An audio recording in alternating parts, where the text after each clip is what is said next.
Nunca pensé que alguien de estaría contando esto en voz alta. Si alguien me lo hubiera dicho hace unos ecos, habría pensado que era el guión exagerado de una telenovela. Pero no. Esta es mi vida real. Me llamo Lavra. Tengo 32 ecos. Soy una mujer negra. Trabajo en una oficina y siempre creí que, a pesar de los problemas, tenía una familia unida.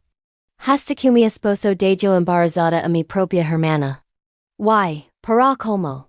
Casi toda mi familia decidió culparme a mí. Crecí siendo la responsable de la casa. Era la que sacaba buenas notas, la que ayudaba a mi madre con la limpieza, la que escuchaba los problemas de todos. Mi hermana Sofía, en cambio, era el torbellino. Impulsiva, dramática, siempre metida en alguna locura. Aún así, la amaba con todo mi corazón. Cuando de niños nuestros padres discutían y los gritos llenaban el apartamento. Yo la abrazaba fuerte y le decía al oído que siempre iba a cuidarla, que mientras estuviéramos juntas nada malo nos podía pasar. Con el tiempo, nuestras vidas tomaron caminos muy diferentes. Yo empecé a trabajar en una oficina y, aunque no ganaba mucho, tenía la cierta estabilidad. Sofía saltaba de trabajo en trabajo, de relación en relación, viviendo siempre al límite. A los 26 conocí a Daniel. Era atento, caricoso. Tenía un sentido del humor tranquilo que me hacía sentir en paz. Al principio desconfié. Estaba acostumbrada a que un hombre se interesara en mí por mi cuerpo, o por fetichizar mi piel, pero él parecía mirar a mis ala. Me invitaba a salir, me escuchaba hablar de mis miedos, de mi familia, de mis sueños, y no se burlaba. Recuerdo perfectamente la primera vez que lo presenté en casa. Organizé una cena sencilla en mi departamento. Estaba tan nerviosa que casi quemó la comida.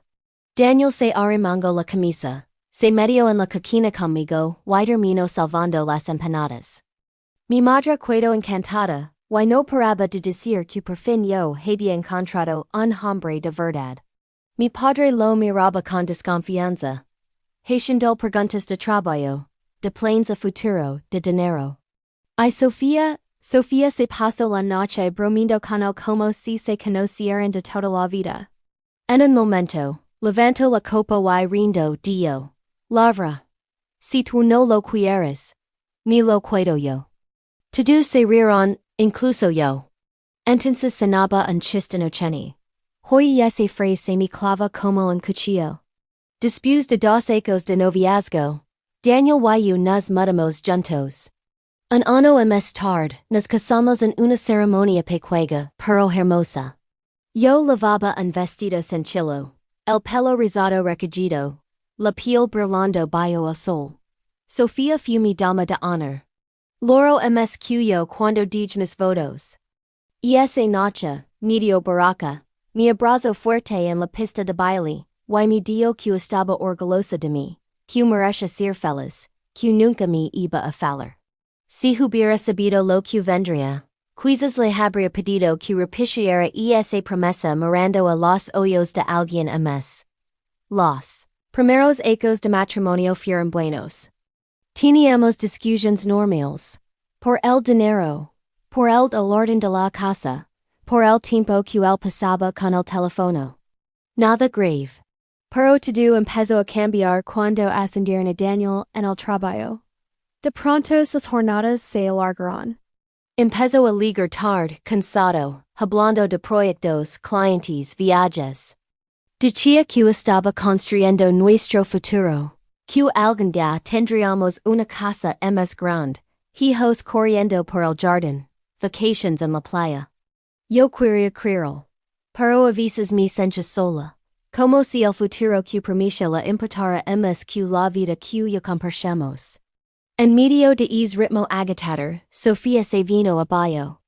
Terminó una relación larga de forma horrible, perdió el trabajo casi al mismo tiempo y se quedó sin ahorros. Llamaba a mi teléfono llorando a cualquier hora. Yo siempre le decía lo mismo. Eres mi hermana. Puedes venir cuando quieras. Y empezó a venir. Primero una vez a la semana, Luego casi todos los días. Daniel se lavaba muy bien con ella. Demasiado bien tal vez. Se ríen de los mismos memes. Comparten series. Haitian chistes internos que yo no entendía letters. A veces me sentía fuera de lugar en mi propia sala. Un día. Sofía me llamó desesperada. La iban a echar del departamento porque no podía pagar el alquiler. No lo pensé dos veces. La ofrecí venir a vivir con nosotros solo por un tiempo, hasta que te estabilices. Daniel se sorprendió un poco, pero dijo que estaba bien. Que la casa iba a estar más animada. Ay sí, sin saberlo medio lobo dentro de mi propia casa. Al principio fue divertido. Cocinamos juntos, hacíamos noches de película, nos reíamos hasta tarde. Yo sentí que, por fin, tenía la familia que siempre había soñado. Mi esposo y mi hermana. Bajo el mismo techo. Levandos bien. Pero poco a poco, la dinámica cambió. Empecé a notar miradas largas entre ellos. Bromas susurradas que se cortaban cuando yo entraba en la habitación. Sonrisas que no sabía cómo interpretar. Una noche fui a la cocina a medianoche y los encontré sentados muy cerca, mirando un video en el celular de Daniel. Se separaron casi de golpe cuando me vieron entrar. Pregunto a Miraban y él respondió rápido. Nada, un meme tonto. Guardo el teléfono sin enseñar nada. Sofía cambió de tema y habló de otra cosa. Sentí una punzada de celos, pero la ahog. Son tu esposa y tu hermana. Me repetí. No puedes desconfiar de las dos personas que más quieres en el mundo. Todo empeoró cuando Sofía empezó a estar enferma. Al principio pensé que era estrés, se veía cansada, dormía mal, se cuidaba todo el tiempo, pero luego comenzaron las náuseas por la mañana. De una vez la encontré en el babo, inclinada sobre el inodoro. Yo ya había visto esos síntomas en compañeros de trabajo. Un día mi arm de valor y le pregunté directamente si estaba embarazada.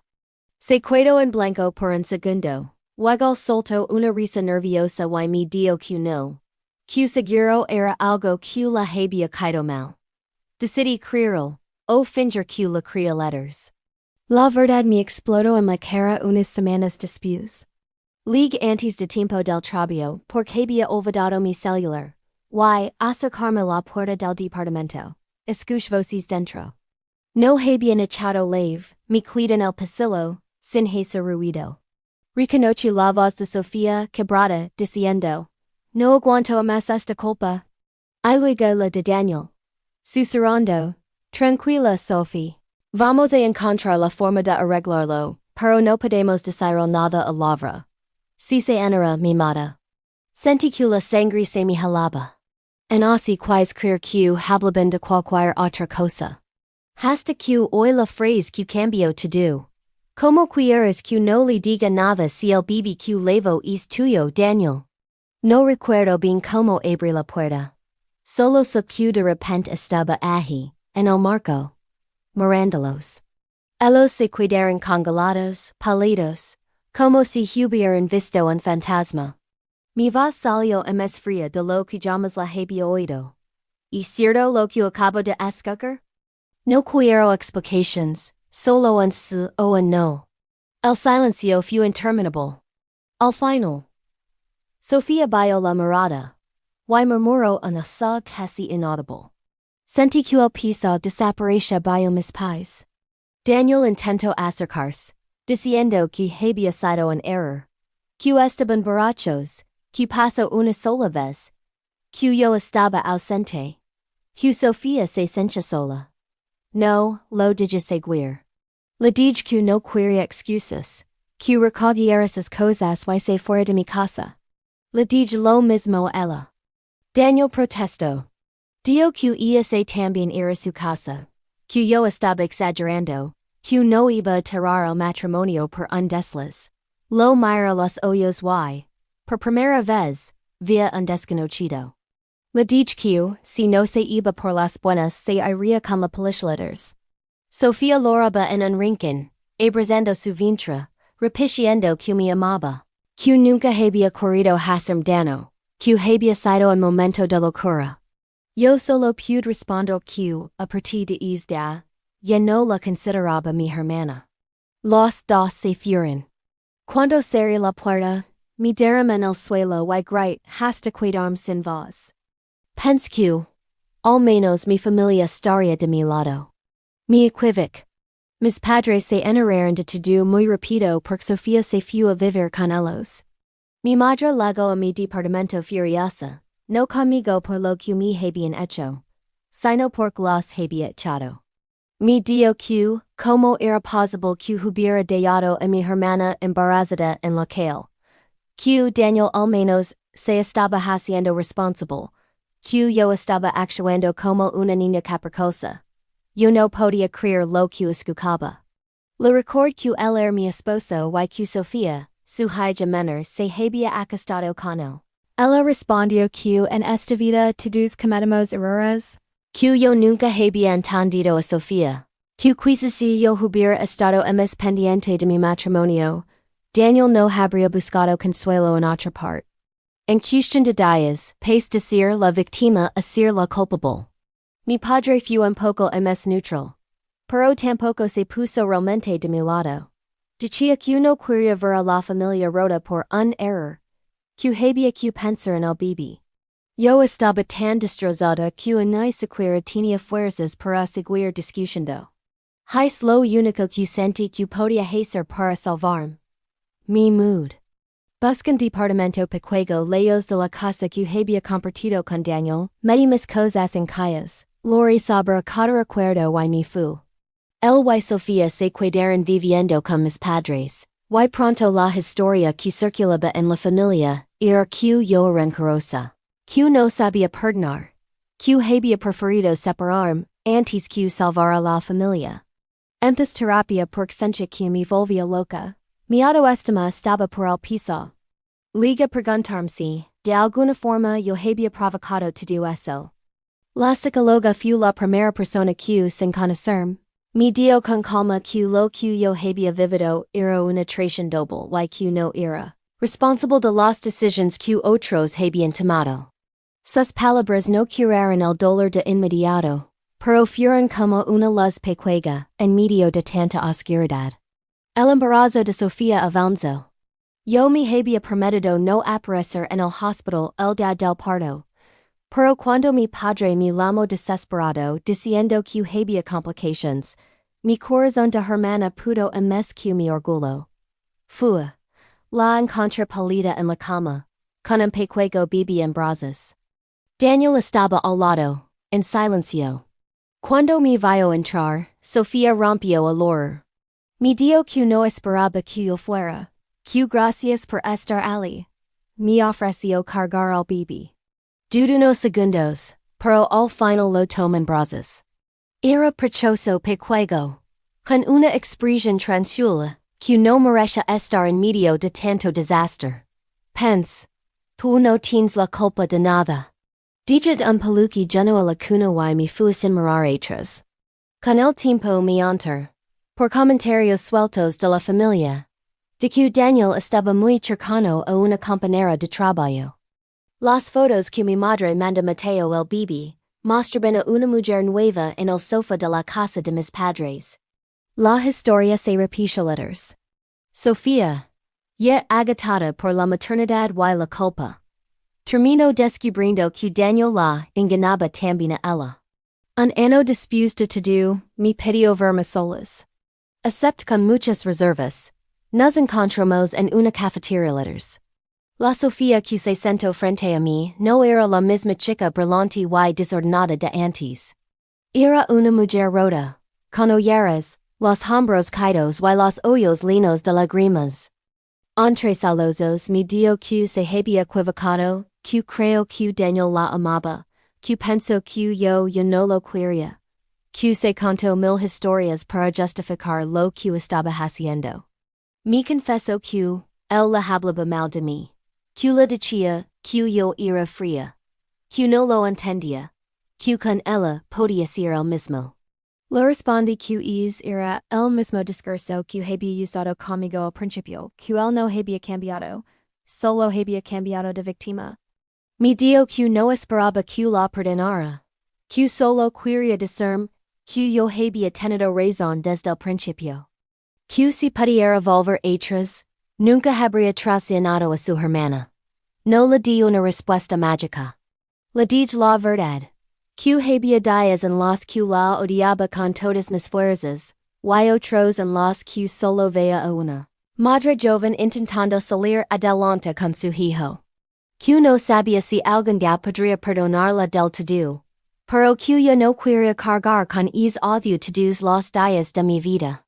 Me pidió que, cuando me sintiera lista, conociera mejor a Mateo, porque él preguntaba por la tía Lavra de la que todos hablaban.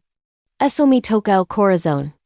Hoy, algunos ecos después, mi vida es muy distinta. Sigo siendo una mujer negra que trabaja demasiado, que paga sus cuentas y que a veces tiene miedo del futuro. Pero ya no soy la mujer que acepta cualquier cosa para no romper la familia. Aprendí a poner límites, a entender que el amor sin respeto no es amor. A no justificar la traición de nadie, ni siquiera cuando viene de la sangre. Con Sofía la relación está en reconstrucción. No somos las hermanas de antes, pero ya no somos enemigas. Con Mateo tengo un vínculo especial. Él no tiene la culpa de lo que hicieron sus padres, y no pienso castigarlo por eso. De Daniel so poco, y honestamente, no me interesa. Sigue repitiendo su patrón con otras mujeres. Ya no es mi problema. Si estás escuchando mi historia, y alguna vez te han hecho sentir culpable por los errores que otros cometieron, quiero decir algo. No eres responsable de las traiciones que te hicieron. Tienes derecho a a decir basta. A dejar que se caiga lo que siempre te dijeron que debía mantenerse unido. A veces, para salvarte, tienes que dejar que se rompa la idea de familia perfecta. Y aunque duela, eso también es una forma de amor. Amor propio. Nunca imagine que terminaría sintiéndome una extraña en mi propia casa. Siempre pensé que cuando me casara, iba a construir un hogar con mi esposo, un lugar donde pudiera respirar tranquila, sin tener que demostrar nada a nadie. Pero no contaba con que mi suegra iba a decidir que esa casa también era suya. Y que mi esposo iba a permitirlo. Me llamo Carolina, tengo 30 años, soy una mujer negra. Y esta es la historia de cómo mi suegra casi destruyó mi matrimonio, y me hizo dudar de mi propio valor. Conocí a Marcos a los 25, en la empresa donde trabajábamos. Él era uno de los pocos compañeros que no me miraba raro cuando yo daba mi opinión en las reuniones. A veces, ser la única mujer negra en la oficina significa tener que demostrar el doble para que te tomen en serio. Marcos, en cambio, me escuchaba de verdad. Empezamos siendo amigos. Almuerzos compartidos, chistes sobre el jefe, mensajes de legazpi a casa. Poco a poco, la amistad se convirtió en algo más. Él venía de una familia muy unida, de clase media tradicional. Yo de una criada por madre soltera que siempre había tenido que lucrar el triple. Cuando me presentó con sus padres, yo estaba nerviosa, pero quise pensar que todo iría bien.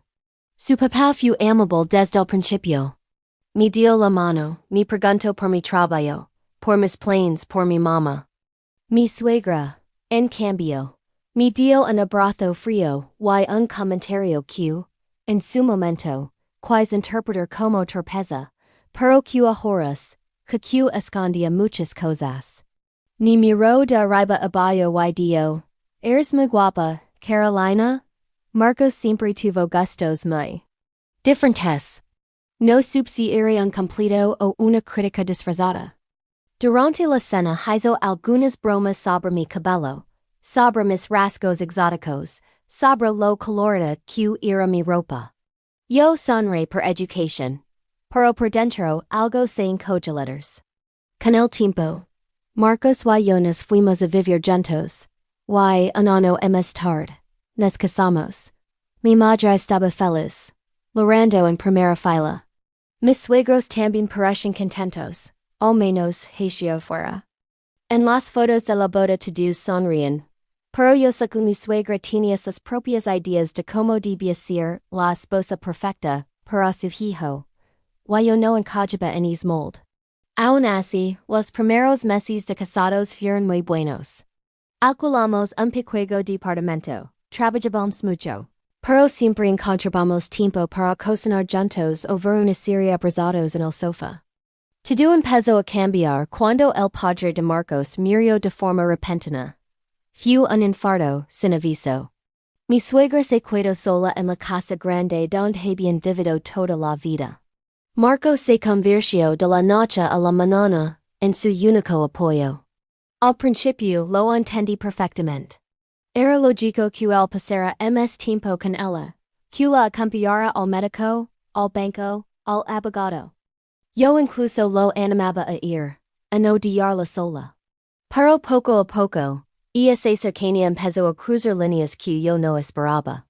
Un domingo, Marcos me dijo que su madre se sentía muy sola, que la casa la cuidaba grande, que cada rincón la recordaba a su esposo. Me propuso que viniera a quedarse unos días con nosotros, hasta que se sintiera mejor. Yo dudé, pero no quise ser la nuera egoísta. Le dije que sí, que por supuesto, que era su madre. Esos unos días se convirtieron en semanas y esas semanas en meses. Y cuando me di cuenta, mi suegra se había mudado a mi casa sin que nadie lo dijera en voz alta.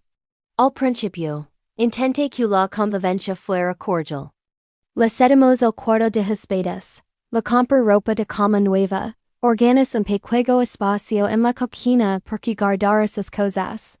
Pero mi suegra no tardó en comportarse como si fuera ella la dueña de todo.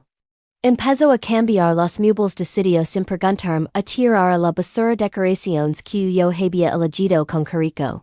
A decir phrases como: en mi casa siempre lo hicimos así, o esta sala se ve mejor de esta forma, tengo más experiencia que tú.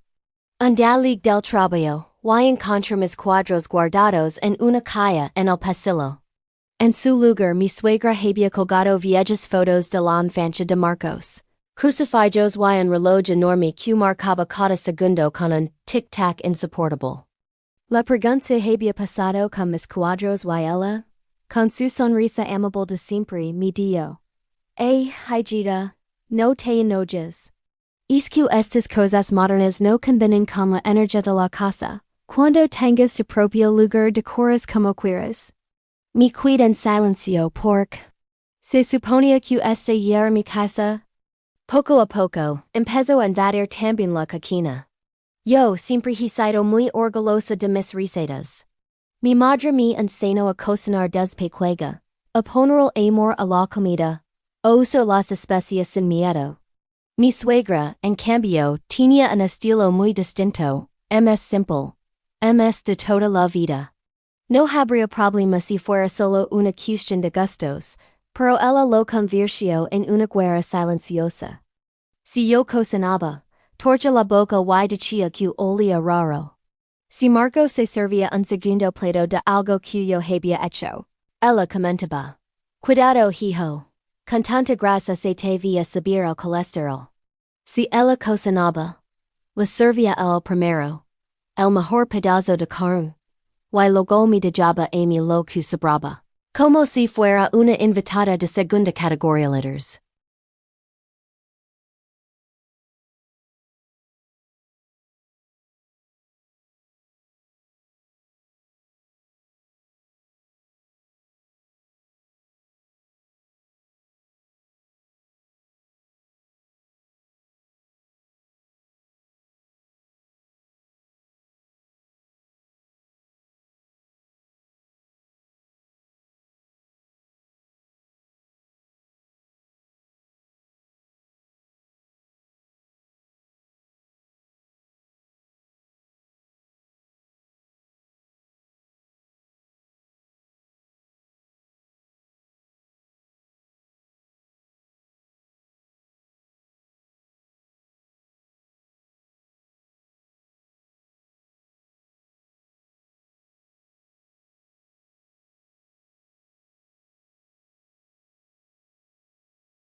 En su mente, yo siempre estaba fallando en algo. La situación se volvió más tensa cuando empecé a hablar con Marcos sobre la idea de tener hijos. Yo tenía ilusión, pero también muchos miedos en económicos, emocionales, físicos. Queríamos planearlo bien. Cuando mi suegra se enteró de que estábamos pensando en eso, reaccionó como si hubiera ganado la lotería. Empezó a comprar ropita de bebé, a mandarme videos de consejos de maternidad, a hablar todo el tiempo de cuando llegue mi nieto. Hasta ahí.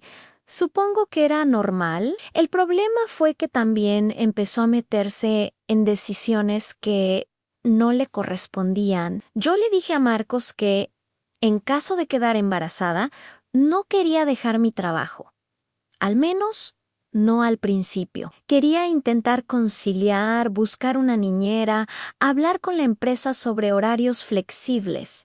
Cuando mi suegra lo oyó, casi se ahoga con el café. Me miró escandalizada y dijo, ¿vas a dejar a mi nieto con una extraña mientras tú te vas a trabajar? ¿Qué clase de madre hace eso? Respiré hondo y respondí que muchas mujeres lo hacían, que no éramos menos madres por querer mantener nuestra independencia económica. Ella rió, como si yo fuera una niña ingenua, y murmuró algo sobre las mujeres de hoy en día y los valores que se pierden. Lo que yo no sabía es que detrás de mis espaldas también hablaba con Marcos. Una noche él llegó serio a casa y me dijo que estaba preocupado, que su madre le había comentado que yo no parecía muy entusiasmada con la idea de ser madre, que quizá mi carrera era lo único que me importaba. Sentí una mezcla de rabia y tristeza. Le expliqué lo que realmente pensaba,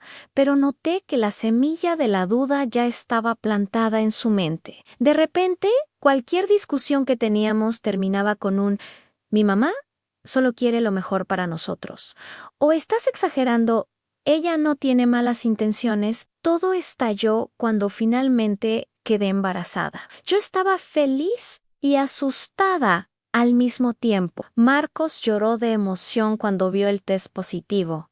Mi suegra casi organizó una fiesta el mismo día. Al principio pensé que quizás ahora, con el embarazo, las cosas mejorarían.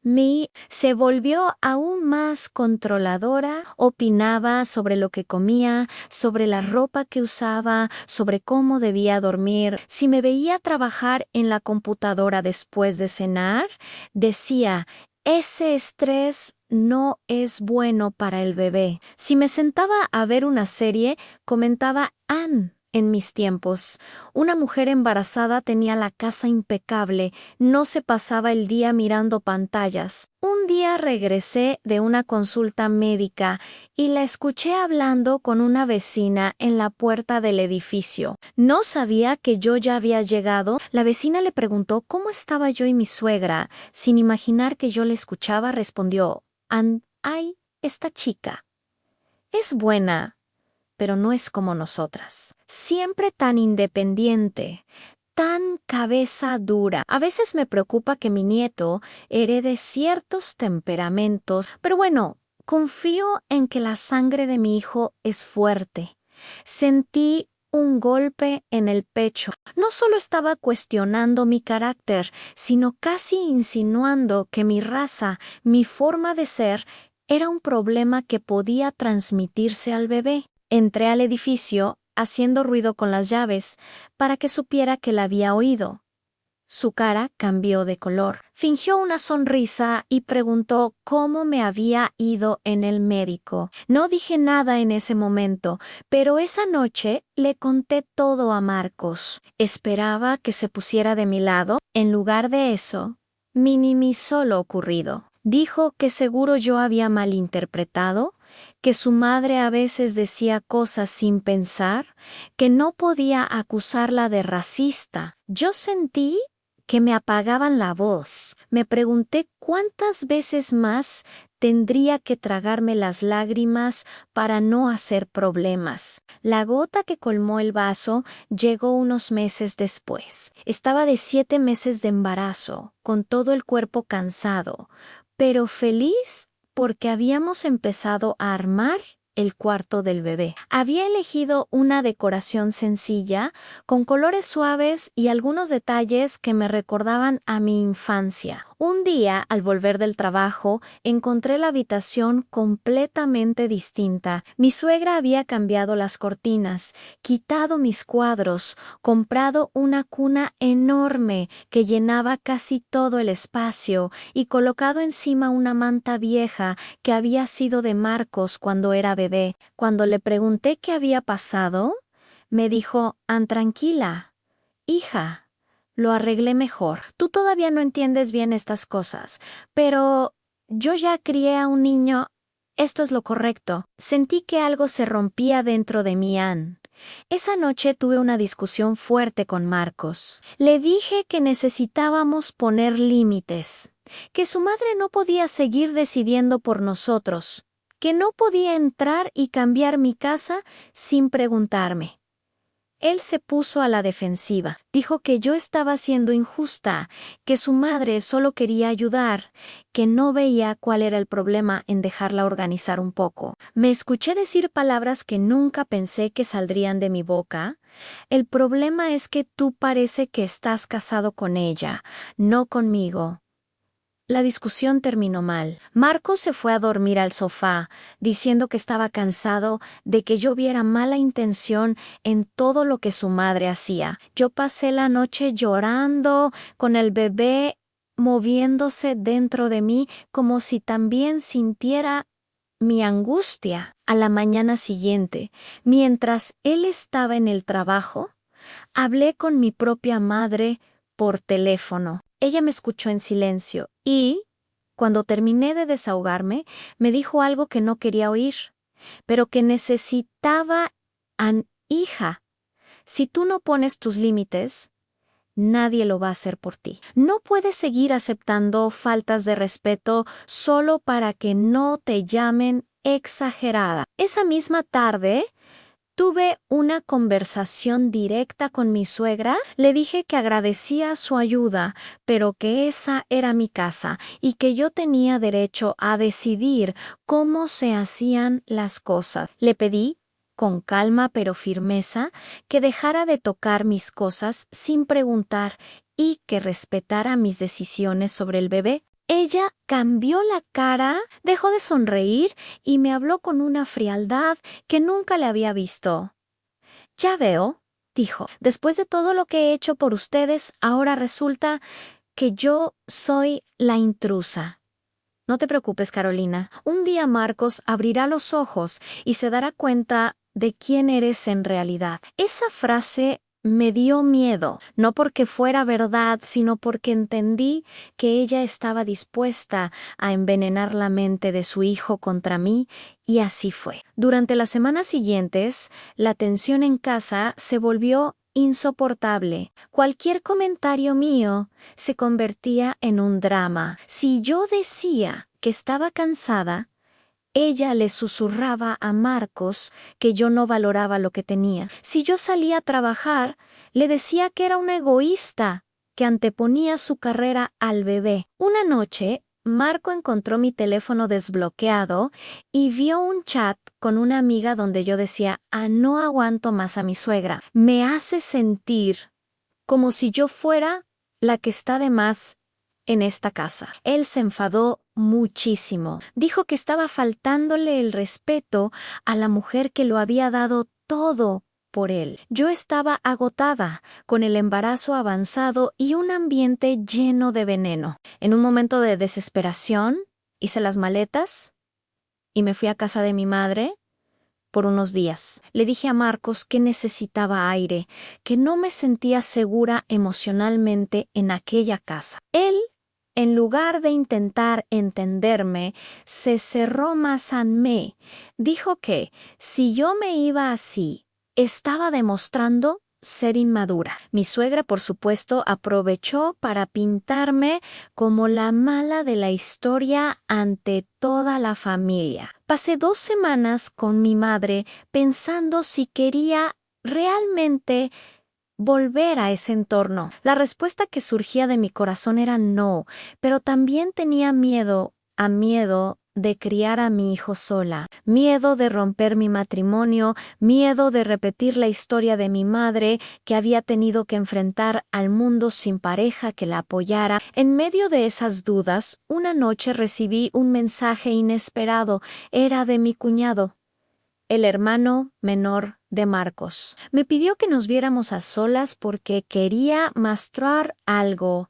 Nos encontramos en una cafetería cerca del trabajo. Él sacó su celular y me enseñó capturas de pantalla de un grupo de WhatsApp familiar donde mi suegra hablaba de mí. Decía cosas como: Carolina nunca será suficiente para mi hijo. Solo está interesada en el dinero de Marcos. Seguro cuando nazca el niño, querrá que la críe otra persona para seguir trabajando como si fuera soltera. También había mensajes en los que le decía directamente a Marcos que abriera los ojos, que pensara si de verdad quería que sus nietos crecieran sin los valores de su familia. Mi cuñado, cansado de ver tanta manipulación, decidió enseñarme todo eso. Lloré en esa cafetería como no había llorado en meses, no solo por lo que mi suegra decía de mí, sino porque llevaba mucho tiempo construyendo una imagen distorsionada de quién yo era. Esa noche le mostré a mi esposo, Marcos, las capturas de pantalla. Al principio intentó justificar a su madre, pero mientras leía su cara a cambio, vio cómo ella retorcía mis palabras, cómo me pintaba como una amenaza. La conversación fue larga y dolorosa. Le dije que lo amaba, pero que me amaba también a mí misma, y no iba a permitir que nadie me humillara en mi propia casa. Le pedí que eligiera no entre su madre y yo, sino entre seguir permitiendo que ella se metiera en nuestro matrimonio o establecer límites claros. Una semana después, Marcos habló con ella y le pidió que se mudara. Si te reconoces en mi historia, quiero decirte que tus límites son válidos. No tienes que aguantar humillaciones en nombre de la familia.